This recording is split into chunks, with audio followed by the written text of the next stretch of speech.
It's great to spend a Tuesday afternoon with you talking about peptide power. The question, Dr. Rob, what's the new item? What is the new nutrient that we all should be utilizing? And it is without question peptides. And in addition to peptides, I'm going to share some leading edge nutrients. They're going to allow you to go down on your path and optimize your patient's outcomes.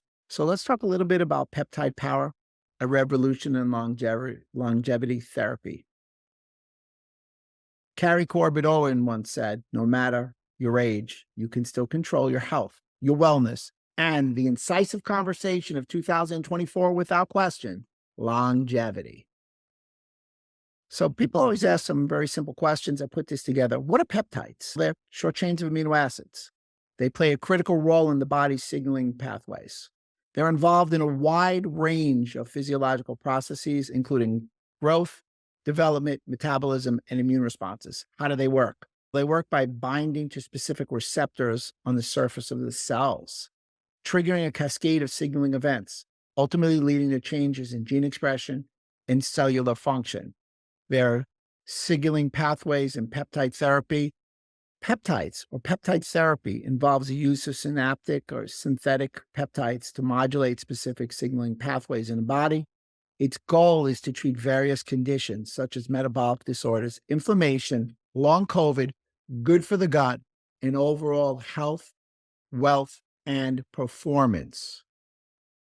As I said before, longevity is a conversation piece of 2024. Really, longevity got both legs, one leg from Dr. Markheim and the other leg from Dr. Peter Tia, two esteemed doctors that have two books on longevity and really have increased the conversation. For me, longevity is really the next step to the old anti-aging thing. But without question, if you don't speak longevity, if you don't understand what it means, if you don't have protocols for it, patients are going to go elsewhere.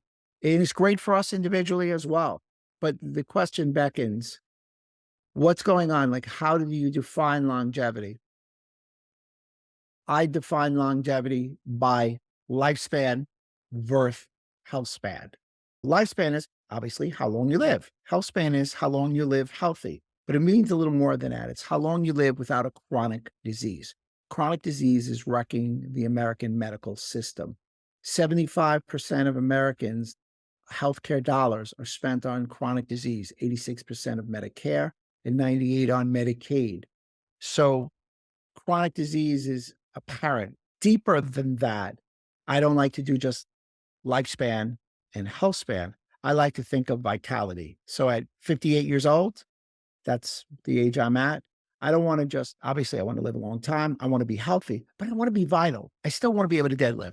I want to go hiking with my wife. The things that I want to perform into my 60s, 70s, and 80s. I want to be here in 30 years. I want to be here in 30 years with this energy and be vibrant to share cutting edge protocols with you again. So the interesting stats that the World Health Organization put out in 2022 were very simply, in the US, people are expected to live to an average of 77.5 years. However, they're expected to live in full health 66.1 years. Let's make use of these numbers. The last 18% of your life, according to these numbers, are going to be spent with chronic disease. That's clearly way too long. If it was up to me, I'd rid the world of chronic disease. That may be a little bit naive.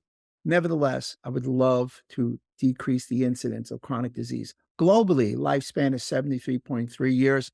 Health span is 63.7 years. That's about the last 14% globally of your life is spent with chronic disease. We need to put a hard emergency brake on that. So 2023 was a conversation of longevity. Let's take a recap. One of the big things that came from 2023 was the reducing of daily calorie intake by 12% improved cell senescence. It slowed the pace of aging. Cell senescence. Cells that are dead but don't really die and they should go away. They're commonly called zombie cells. Zombie, like the Boris Karloff monster walking around and spewing out inflammatory markers. Believe it or not, zombie cells or senescent cells aren't always deleterious. There is some need for them to raise inflammation. However, overall, you want to rid yourself of senescent cells because these senescent cells can get into healthy cells, healthy organs. kidneys, lungs, and the heart, and cause ruinous effects. Another key point was maintaining levels of taurine, which fought aging and improved health span and lifespan. Taurine 1 to 6 grams was without question the secret sauce. Taurine increases bile. Bile is a critical element at decreasing the incidence of small bacteria overgrowth and also leaky gut. Taurine also works at the synaptic cleft by blocking excitotoxicity in the brain. You take glutamine, you can produce too much glutamate, causing excitotoxicity. All people, as an FYI, clinical gem, that take glutamine for gut health, good choice, add taurine. Distinct longevity mechanisms. Just had a conversation with somebody. It's shown that reduced activity of growth hormone, IGF-1, was found to increase lifespan. A decrease. Everybody wants to jack it up. Data does not provide that as an answer. Decrease it. Mitochondrial function to be essential for life's extending factor. We just gave a webinar last night on mitochondrial function or mitochondrial dysfunction. That is going to be the salient conversation of 2024 and beyond, the idea of mitochondrial dysfunction into mitochondrial function. Today, we're really going to cover that in grave detail. Also, metabolic energy pathways are a critical element.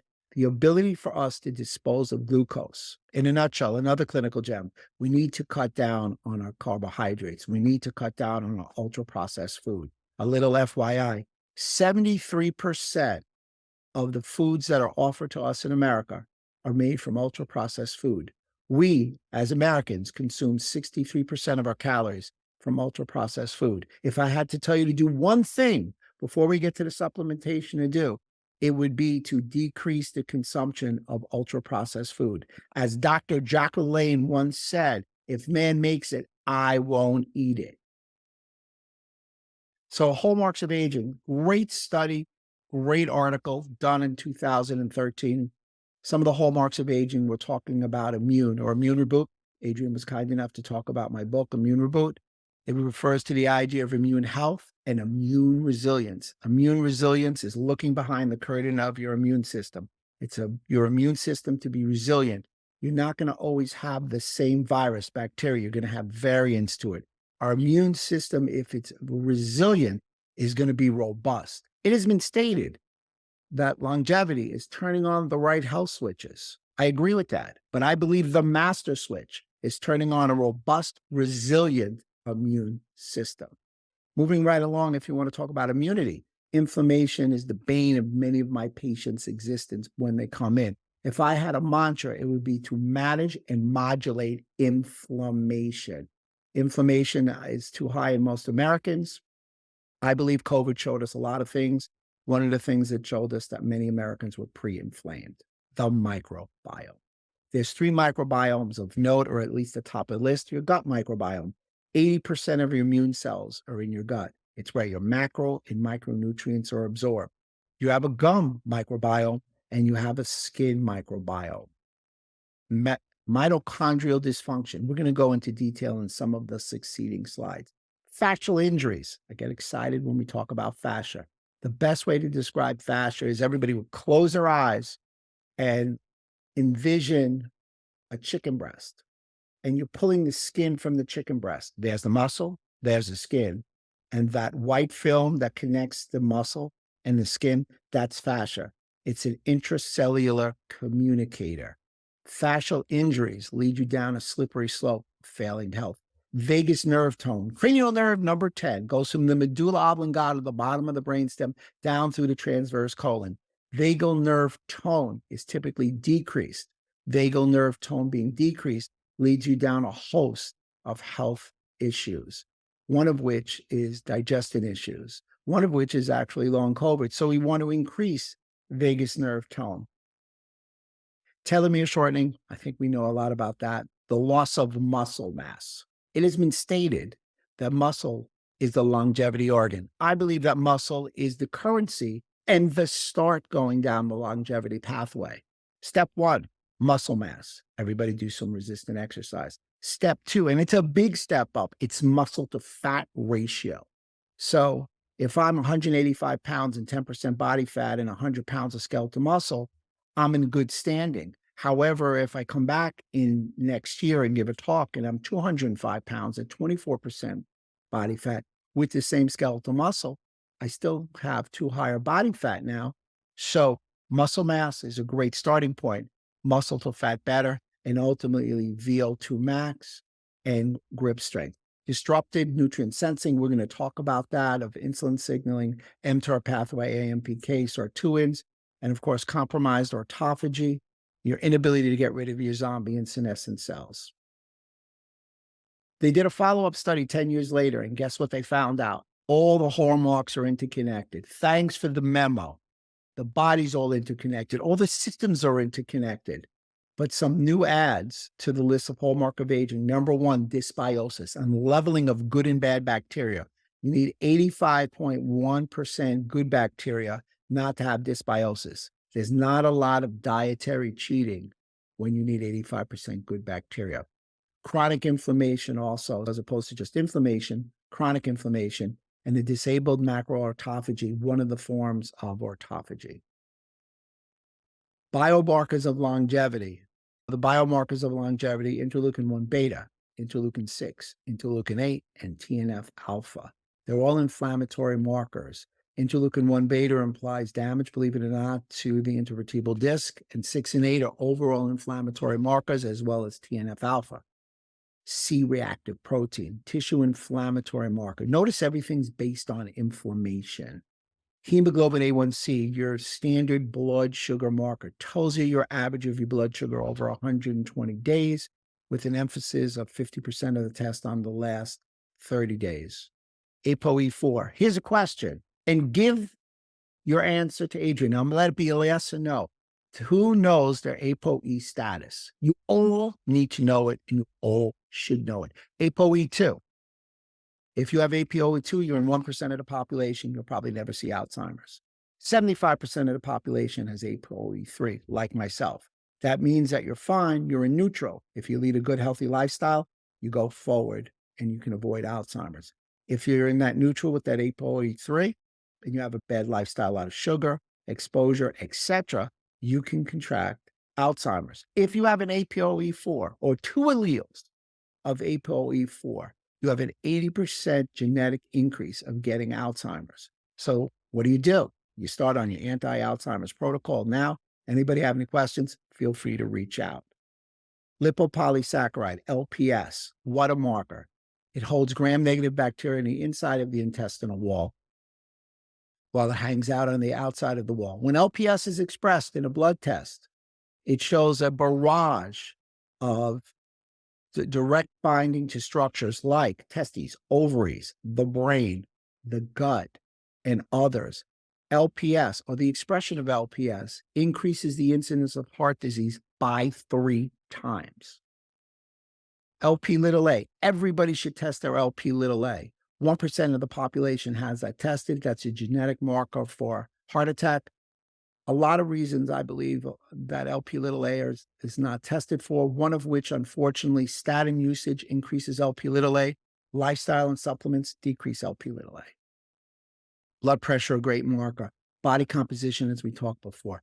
Telomere length, VO2 max, maximum grip strength. Mitochondrial dysfunction, looking at reactive oxygen species. And finally, zonulin. Zonulin is a great choice to test for. Zonulin is a protein enzyme that was found by Alessio Fasano that expresses the damage to tight junctions in the gut. Let me give you the background on this. Essentially, some critical markers like uric acid and glucose. You never really want to be too high. You never really want to be too low. You want to be in the middle lane. And if you're in the middle lane, you have a better chance of living to 100. Deeper than that, look at the first bullet. Lowest out of 5 groups of levels of total cholesterol did not make it to 100 years old. That just set the world upside down. No, it doesn't. We in the functional medicine world know that total cholesterol is not a key marker for health and a key marker for cholesterol. Wish we had more time. Maybe we should put a pin in it for now, but maybe come back to it in a few months talking about cholesterol and proper cholesterol markers. That being said, it just says if you have low cholesterol, it's not very health beneficial. I'm a big proponent of testing. Omega-3 index test, great test. Percentage of EPA, DHA in the blood, 8% or higher is ideal. Most Americans are in a risk zone too low. People with a higher omega-3 levels live 5 years healthy longer. People with high omega-3 levels live 5 years longer without Alzheimer's. Omega-3s help modulate neuromuscular junctions, increase skeletal muscle mass. That's 2 grams a day. Hand grip strength and increased performance, walking speed, and time to go time. I'm a big believer, if you're going to start with supplements, omega-3 fatty acids, vitamin D3. Why? Every cell in your body has a receptor for the 2 aforementioned nutrients. 20 years ago, Time magazine put on the cover, inflammation was the secret killer. It could be now termed inflammation burning you up from inside. Remember, my goal, my mantra is to manage and modulate inflammation. IgG, the bottom line is everybody says, oh, I produce IgGs. That is a good thing. But if you produce too many IgGs, now I'm not going to go down that rabbit hole, but let's say if you produce too many IgGs, it's stored in adiposity tissues and are shown to decrease your age span. Vascular aging and related diseases. The mechanism of aging or vascular aging include oxidative stress, inflammation, mitochondrial dysfunction, telomere shortening, DNA damage, NAD depletion. Notice NAD depletion. Vascular aging is a pivotal risk factor promoting the development and progression of vascular aging-related diseases such as atherosclerosis, hypertension, vascular calcification, abdominal aortic aneurysms, Alzheimer's, and stroke. So the inflammation causes plaquing and vascular aging. So the microbiome, again, your microbiome is your basis of your health. 80% of your immune cells are in your gut. I'm a big believer in the biodiversity of your microbiome. Your biodiversity meaning having different types of probiotics. If I had to pick one probiotic, and it's tough, there's a 1A and there's a 1B, but number 1 would be Bacillus subtilis and Endospore. The Bacillus subtilis has shown to decrease the incidence and the release of alpha-synuclein. Studies have shown Parkinson's has been decreased just from the utilization of Bacillus subtilis. Mitochondrial dysfunction, dysfunctional mitochondria, oxidative stress, decreased ATP, altered mitochondrial biogenesis, calcium imbalance, and cell death. Mitochondria, powerhouse of your cell, produces ATP, but it has an exhaust, if you will, of reactive oxygen species. So dysfunctional mitochondria will produce more reactive oxygen species. Efficient mitochondria, which is what we're pointed at, will produce a more efficient ATP, obviously, and less reactive oxygen species. So here are some of my longevity hacks. Nutrition. Food is medicine. Let medicine be your food. We all know Hippocrates said it. It all starts with what we put in our mouth. I would recommend everybody dramatically reduce sugar. The average American consumes 160 pounds of sugar per year. Enough said. Starch. And we talked about ultra-processed food intake already. Exercise. Incorporate resistant exercises. You don't have to go to the gym and deadlift 800 pounds. You have body weight. You've got TRX. You've got bands. You've got kettlebells. You've got barbells. You've got dumbbells. Whatever suits your fancy. Do some sort of weight resistance. Body weight resistance should be 50% of your exercise armamentarium. Sleep. Nothing is more rejuvenative than sleep.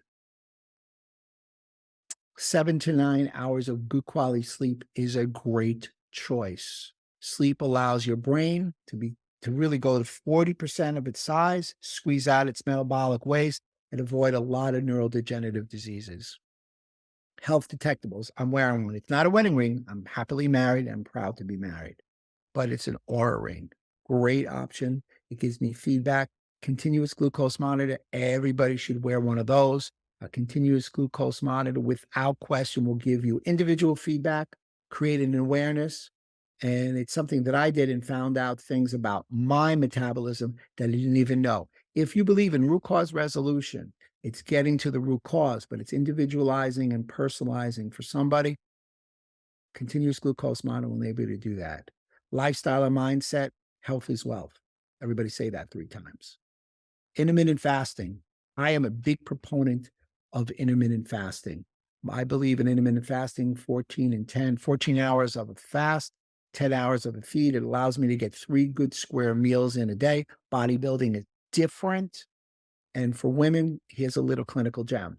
Women of menstruating ages, about 12 to 50, if I can just coin that as a phrase, of approximate 40-year span, they have to intermittent fast different than the rest of the population because in the last 7 to 10 days of their cycle, progesterone goes up, and intermittent fasting is a stress to the body. It drops progesterone and it causes chaos and mayhem in the women. So you can intermittent fast with a woman for the first 3 weeks of their cycle, 14 and 10, 16 and 8. But that last week to 10 days, you should intermittent fast 12 hours on, 12 hours off. That'll work like a champ. It works fabulously in my office with my female patients. Breath work. Good friend of mine, Dr. Sachin Patel, has put that on the mark. Your ability to breathe, 70% of your toxins get dispensed with breath. Purpose, mission, and community. We have 500 people here. Why are we all here? Because we all want to have a better day for ourselves, our friends, our family, our patients, our clients, etc. Hormesis, hot and cold exposure. Talk about that all day long. It's a stress to the body that produces either heat shock proteins or cold shock proteins. Our body was made to be stressed.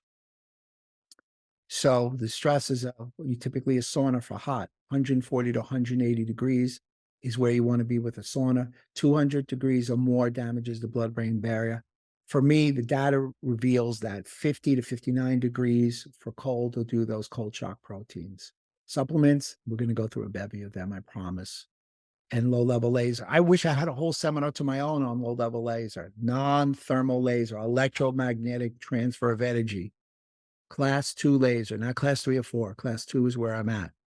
So let's look at some leading-edge nutrients for nutrition, or let me talk about the peptide. Here it comes, King Kong, BPC 157. So what is BPC 157? It's a peptide that's referred to as a Wolverine supplement. It has amazing healing capacities. The reason they call it Wolverine is just like Hugh Jackman, when he gets injured in a movie, he heals before your eyes that quickly. It also speeds up tissue healing and recovery, aids in angiogenesis, helps in the regulation of blood pressure, reduces post-workout pain, accelerates bone healing, promotes joint and tendon health, reduces the risk of oxidative stress, protects the gut and repairs damage caused by excessive NSAID use, improves gum and periodontal disease. In addition, it has specific effects on healing. It does so by accelerating the healing of many different wounds, including tendon, ligaments, and muscles, increases growth hormone receptors in ligaments and tendons, promotes the outgrowth of tendon fibroblasts. Fibroblastic proliferation leads to collagen synthesis, cell survivals under stress, and migration of tendon fibroblasts. The peptide is also shown to decrease pain in damaged areas. BPC 157, body protection compound, which actually was discovered and isolated for human gastric juice in 1993. What is a peptide? We talked about it. It's a string, like a string of pearls of amino acids. It's not a protein. BPC 157 has been a medicinal breakthrough in my office. My patients in all ages love it. I use it all the time because I'm a chiropractor, so I have a lot of musculoskeletal functional medicine issues. And of course, my big thing is, if I had to start anywhere, all disease begins in the gut. And with Immune Reboot, I've taken the next step.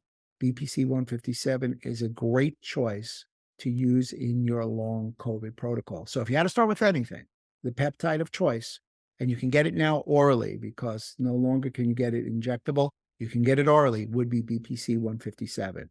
Now, the interesting thing is you can also combine it with some other things. I think the dynamic duo is BPC 157 and PEA. Just to recap, BPC 157 is immune modulating, reduces neuroinflammation, stimulates angiogenesis, upregulates growth hormone receptors, cytoprotective, modulates nitric oxide, reduces fibrosis, and ultimately is anti-inflammatory. The next one, if you stack BPC 157 with TB4 frag, now you've got the Wolverine stack. 43 amino acids long, has multiple domains that code for different and overlapping functions, TB4 active fragment, the 4 amino acid bioregulator fragment of the 43 amino acid full-length TB peptide, removes the domain that stimulates mast cells. It is the workhorse of TB4, processing the immune modulatory, angiogenic, healing, anti-inflammatory, cellular protective, and repair actions of the full TB4. Let's get a little more granular. Let's make it a little bit more digestible for everybody. When you're comparing TB4 to TB4 frag, you want the TB4 frag because it is more potent antifibrotic. It has 10 times the potency of immune modulating effects. It does not stimulate mast cell activation, which is a whole conversation to its own, and then it has a release of histamine. It's orally active. It has significantly reduced molecular weight that allows TB4 active frag to cross the blood-brain barrier and penetrate biofilms. What's a biofilm? So now you can use BPC 157 and TB4 frag for gut health. What's a biofilm? It is a bacteria igloo. 80% of your bacterial infections in your gut have a biofilm, according to the NIH. Biofilm is like plaque, that sticky, yucky substance in your teeth. You need to break up the biofilm and then remove it. And you can do so by removing it by the mop of the gut, serum bovine immunoglobulin. And it's a potential inhibitor of TGF beta. What is TB4 frag? I'm going to pick up the pace a little bit. I'm going to give you the highlights because I do want to end not too late. It's a really robust deck, and I want Adrian to be able to ask questions. I want to be respectful of your time. So what is TB4? Antifibrotic, pro-angiogenesis, anti-apoptosis, and anti-inflammatory. So you can see that the TB4 frag is the choice because of all the different effects that it has, one of which was indicated here, is to avoid organ fibrosis. I wrote an article for Chiropractic Economics, and it was called Laser Therapy for Mitochondrial Dysfunction. One of the quotes that they used as the headline was, "The use of low-level laser therapy across 3 different wavelengths simultaneously is an exciting new development for treating mitochondrial dysfunction." Health lifestyle. Yes. Genes are not your destiny. You've heard this before. They load the gun, but they don't fire your gun. Your environment does. But smoking, physical activity, sleep, diet, and supplements are lifestyle factors with the greatest impact on longevity. N of 1. If I had to rename my practice, I would call it N of 1. And I tell every patient, it's all about these data points. 25 years of experience. I need to update my bio. 25 years of clinical experience. Every day having a patient or a doctor in front of me. I love what I do. Within that, the N of 1 is individualizing, personalizing, taking that all and simming it down to the 1. So what's the rocket ship moment for me? I think right now, the rocket ship moments where I want to focus on, not be myopic, but focus, are what diseases are affected by the mitochondria. And the list is lengthy.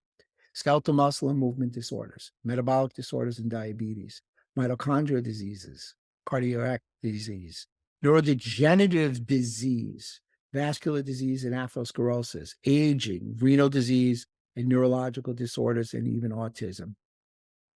What produces ATP in the mitochondria? It's a site of the electron transport chain, the inner layer of the mitochondria. Lowered ATP levels, a dysfunctional mitochondria, leads to hypersensitivity and chronic widespread pain. So a patient comes in, a client talks to you and says, I'm suffering from a lot of aches, a lot of pains. I'm not recovering. You got to start thinking mitochondria. Now, what's interesting is, what does the mitochondria come from? Mitochondria's origin is bacteria. It communicates with your gut. It's a cousin. It's a sister. It's an uncle to your gut. So when you think about mitochondria, you think about ATP power production. There'll be some other things I want to share with you. Hold on one second. Mitochondria, how do you reset it? How do you get it to function better? Mitochondria has a 5-complex system. You have to get complex 1, 2, 3, and 4 to allow ATP production to start. So complex 1 and 2 can be stimulated by a violet light, a 405 nanometer light in laser. A green light, a 520 light is complex 3. and the red light complex 4 is a 635. Each step is a rate limiting step. I use laser therapy in my office. One is not enough if you want mitochondrial function. You need all three wavelengths to stimulate mitochondrial function, and you need to combine it with nutrition, which I'll share with you, but we'll get to it. NAD plus and coenzyme Q10 are critical elements if you want to engage the electron transport chain. So overview of mitochondrial activities. Most interesting about mitochondrial activities, it plays a critical role in cell homeostasis by quality control, energy, and metabolic regulation. The convergence of cell signaling pathways. There are 6 different cell pathways: reverse electron transport, impaired proteostasis, mitochondrial permeability transition, imbalance dynamics, but the big one is mitochondrial disruption. Again, I was going to try and go into the depth of these slides, and for the interest of time, I think I'm just going to gloss over, giving you the highlights, and we can get back to it at a later date. The mechanisms of mitochondrial dysfunction and disease pathogenesis. So you got your innate immunity, your stress response, your apoptosis, your cell senescence. I think that the conversation of cell senescence is critical. Senescent cells are unique in that they eventually stop multiplying but don't die off when they should. They instead remain and continue to release chemicals that can trigger inflammation. Like the one moldy piece of fruit that corrupts the entire bowl, a relatively small amount of senescent cells can persist and spread inflammation that damage neighboring cells. However, shocking as it may seem, not all senescent cells are bad. The molecules and compounds expressed by senescent cells play important roles across the lifespan, including embryological development, childbirth, and even wound healing. Let's talk about cellular senescence. All roads lead to the mitochondria. Mitochondria play a central role in the development of cellular senescence. Senescence is characterized by several mitochondrial function changes, such as a disease in OXPHOS, reduced levels of NAD plus and ATP, and the accumulation of TC cycle metabolites. Basically, these findings demonstrate that mitochondrial changes can stimulate cellular senescence. So wait a minute. Let me put this together. Cell senescence is a backbone, critical element to inflammation, damages organs. You mean to say, Rob, that mitochondrial dysfunction can be a major component to inflammation? Yeah, that's where we're at now. That is truly where we're at, because senescent cells show increased mitochondrial protein leak, decreased mitochondrial membrane potential, decreased ATP and NAD ratios, mitochondrial mass increase, yet they become less effective. Mitochondria become hyperfused, elongated. Mitophagy. You have autophagy, but you also have mitophagy. Mitophagy is the ability to break down old mitochondria. Obviously, with the inability to remove some of these aberrant mitochondria, that poses a health dilemma. Mitochondrial reactive oxygen species also leads towards important roles in senescence. And this is deep. We're not going to jump into this rabbit hole, but here's the bottom line. Complex 1, complex 2, complex 3, complex 4, the outer and inner layer. So it's fusion in the membrane of the mitochondria to fission. When this works well, you're allowed to stimulate the energy, the ATP from the inner layer of the mitochondria. You need a stimulation of complex 1, complex 2, complex 3 to get, and 4 to get to 5. As you can see clearly, NAD plus and coenzyme Q10 are the critical nutrients for that processes to work well. Mitochondrial dysfunction, definitely the cause of long COVID fatigue. Strong data supporting mitochondrial dysfunction as a basis for the condition. How did that happen? The virus binded directly to essential mitochondrial proteins, suppressing mitochondrial gene expression, inducing mitochondria energy production dysfunction and activation of immune response. Here's a great study that talks about the general features of mitochondrial fission and fusion. The basic premise is if these fission and fusions don't work well, it is a critical lead towards neurodegenerative disease. So mitochondrial dysfunction can damage or cause neurodegenerative disease. What's the number one mitochondria draining organ in your body? Quick, it is your brain. Cellular danger response. Cellular danger response is a switch that your body can turn on. And we've always talked about ATP being the powerhouse of your cell. And that is correct. 55% of your energy can be drained by your innate immune system. So when you get the flu, if you will, man, you sleep it off, you're tired. But when you get something like a COVID and your immune system is on a red alert, your mitochondria says, I need to stop producing my power plants. I need to go to my secondary function, which is to support the innate immune system. It's a button. It's called a cellular danger response. And what can lower cellular danger response? Chemical pollutants in America today. More so than that, you can re-stimulate or return on your cellular danger response. So it's one button off, but it's 3 checkpoints on.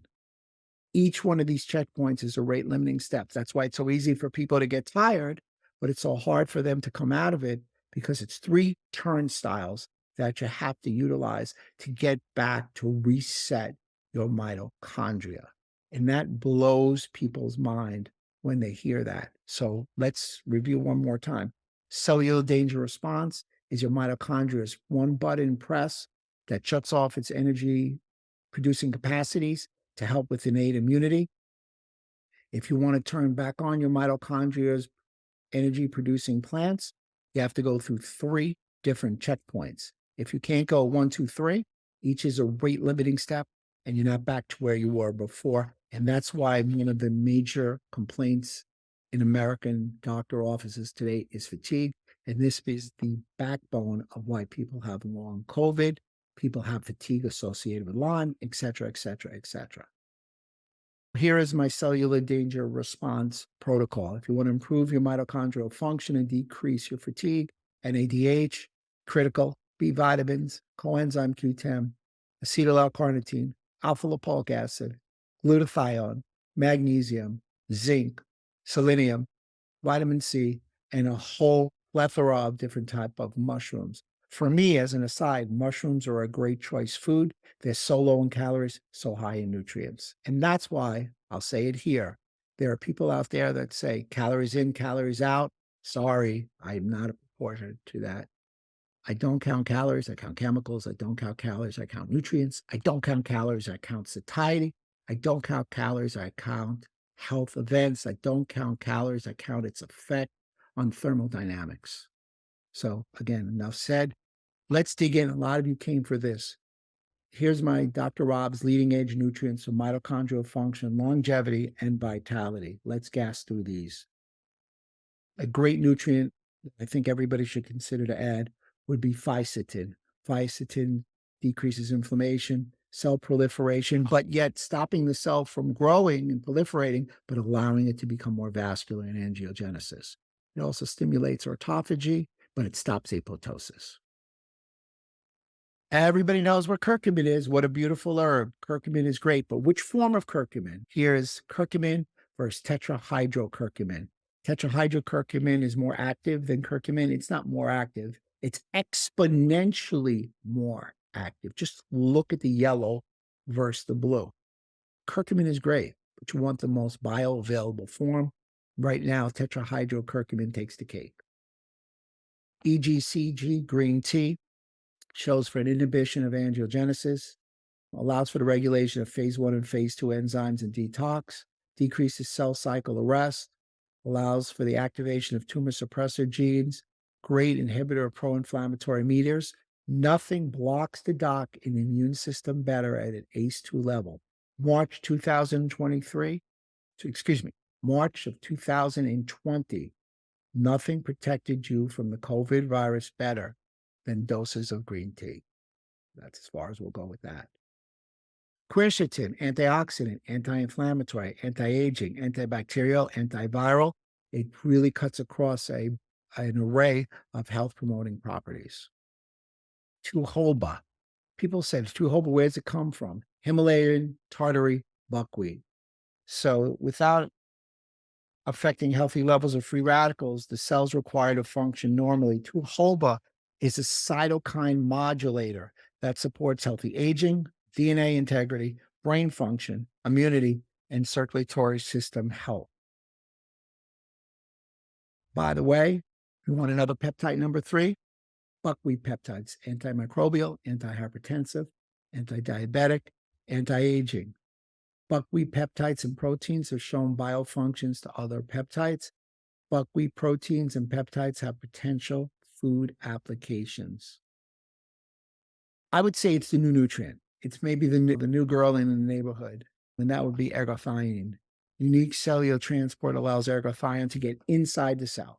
Ergothioneine transporter was discovered in 2005. It is expressed on many types of cells: brain, eyes, heart, lungs, intestines, liver, spleen, kidneys, and red blood cells. Here is the takeaway. High bioavailability, ergothioneine supplementation in 45 healthy adults showed not only rapid absorption, but very little urinary excretion. It got digested. So what is on the label, if you get it from the right company, which I'm sure you'll ask me, is in the bottle, but it also gets to the desired site. It doesn't get pee and pooped out. Here's 7 immune benefits of L-ergothioneine. Healthy cytokine expression and signaling, upregulates toll-like receptors, super antioxidants, protects cells against toxins, free radicals, and harmful substances, increases cellular energy, may help rev up the mitochondria, may promote recovery from exercise. It's anti-inflammatory, enhances lipid metabolism, it improves glucose homeostasis, and more. This is the new thing. Not that some of the other nutrients that you and I both have grown to love should be thrown away. Never throw the baby in the bathwater out. Just clean the bathwater out so the baby has a better pond in which to sit in. When you take a good look, you're really seeing that dietary ergothioneine has a great opportunity once again to get absorbed. It's an antioxidant gene, and it also stimulates the NRF2 pathway. The NRF2 pathway is great because that's a phase 2 detoxification pathway that no drug can stimulate. And that's why we don't hear a lot about it, only nutritional supplementation. Spermidine I use if people are on hard intermittent fast. Spermidine is great to help with the process of autophagy, which won a 2016 Nobel Prize for the breaking down of old cells, using cellular debris to make new cells. It's also great for cell growth, signaling pathways, inflammation, and lipid metabolism. Estrogen, intestinal inflammation, it decreases. It's a nutrient transporter protein. The key to it all, it's a gut wall integrity mucosal cell. It improves gut microbiota by increasing good bacteria and decreasing bad bacteria, helps with nutrient absorption. So it's a harbinger, if you will. Alpha GPC, what does it do? It's essentially making acetylcholine, which is great for nerves and brain in your body. Lion's mane aids in neuroplasticity, helps with neuroprotective effects, mood improvement, and powerful antioxidant properties. Coenzyme Q10, talked about it before. So mitochondria deficiency syndrome, it's the key way to go and start. Cardiovascular disease, metabolic syndrome, and diabetes, it helps with. Aging, health protection, human fertility, inflammation, and neurodegenerative diseases. The role of coenzyme Q in aging defects and CoQ biosynthesis cause a decreased CoQ levels and increased lifespan, a fact that may be due to changes in mitochondrial function and oxidative stress. Citrus bergamot, one of my faves. Citrus bergamot can provide comprehensive cardiovascular support in a variety of ways. Helps support healthy cholesterol levels, helps improve HDL to LDL levels, helps support healthy triglyceride levels, and helps improve HDL to triglyceride levels. So bergamot is used for high levels of cholesterol and lipids. There's a myriad of meta-analyses that show that bergamot lowers cholesterol and LDL and increases HDL, the same as statins, but lowers triglycerides substantially much more than a statin, while eliminating many of the side effects caused by statins. Statin, citrus bergamot is your choice. Now, most people don't realize, but here is a hidden fucodan. It turns on interleukin 10. By turning on interleukin 10, it turns off, conversely, TNF alpha, interleukin 1 beta, interleukin 6, and interleukin 8. So if you want to turn on the right health switch by turning off the right inflammatory switches, you want to take something that increases interleukin 10, fucodan is your choice. NAD plus, we beat that to the horse. It's been shown to increase NAD plus, increases your ability for longevity, increases your ability for health span and vitality. So NAD plus stimulates the sirtuins. It's great for energy metabolism. It's great for immune response, and it helps with axonal degeneration and immune signaling. Taking you through the different pathways of NAD plus, really showing you how potent it really is. And lastly, here's a real big takeaway. NAD plus metabolism is really based on your gut health. Everybody needs to take a pre and probiotic without question. And lastly, vitamin A, vitamin K, vitamin E, vitamin D, all great choices to decrease your incidence of cardiovascular risk factors. Here we are. Longevity lab markers, Rupa Health. Here we go. You can have a multitude of choices and labs and lab companies that you can choose from. First off, you want a full blood count. Lipid panel. When I say a lipid panel, I want an extensive lipid panel. I have Lp(a), we can jump to that. I want to see ApoB ratio. I want to see particle size. I want to see a full comprehensive lipid panel. I want to see a bevy of inflammatory markers. I want to see thyroid hormones, blood sugar levels. Everything's based on inflammatory markers. Liver function. Again, you can go through your ALT, AST, etc. Vitamin mineral levels. My goodness, what a great choice. Why would people want to see just where their vitamin D level is? I can tell you that I lecture, and I lecture to other doctors. Maybe maximally 20% of doctors know their vitamin D level. That's almost sinful. Will not ask. Most don't know their vitamin D levels. Most don't know their ApoE4 levels. They don't know if they have an MTHFR status gene, where it is. These are things that are critical. And a couple of real personal favorites of mine, food sensitivities. I believe that food sensitivities are one of the biggest reasons for hidden chronic inflammation. It takes 72 hours from the time of ingestion of a food for any kind of symptomology to come out, which varies greatly from a food allergy, which is within the hour, almost immediate. Remember, food allergies are IgE mediated, food sensitivities are IgG mediated. And lastly, a gut barrier panel. Everybody should want to know, do they have a leaky gut, what their status of their zonulin is, what their status of their occlusion is in tight junction. What's the status of their gut epithelial lining? Is LPS being expressed? How's their ecosystem going? Do they have dysbiosis? Do they have a candida overgrowth? Small intestinal fungal overgrowth. So, little plug just before we get to the questions, follow me. Any questions, any place, any case studies that you want to ask, as Adrian said, any supplement, any product that you need, feel free to reach out. I post every day on Instagram, Facebook. I have a burgeoning podcast called Proven Health Alternatives. Please take a look. Please follow me. Also, there's Immune Reboot. Anybody interested is going to get the slide deck. Adrian, let me bring you out. Let's get to those Q&As. Welcome to Rupa Health, the best place to order, manage, and track results from over 30 different lab companies in one single place for free. It's going to take you under 2 minutes to sign up, and you can order any functional medicine lab for your client in under 30 seconds. Let me show you how it's done.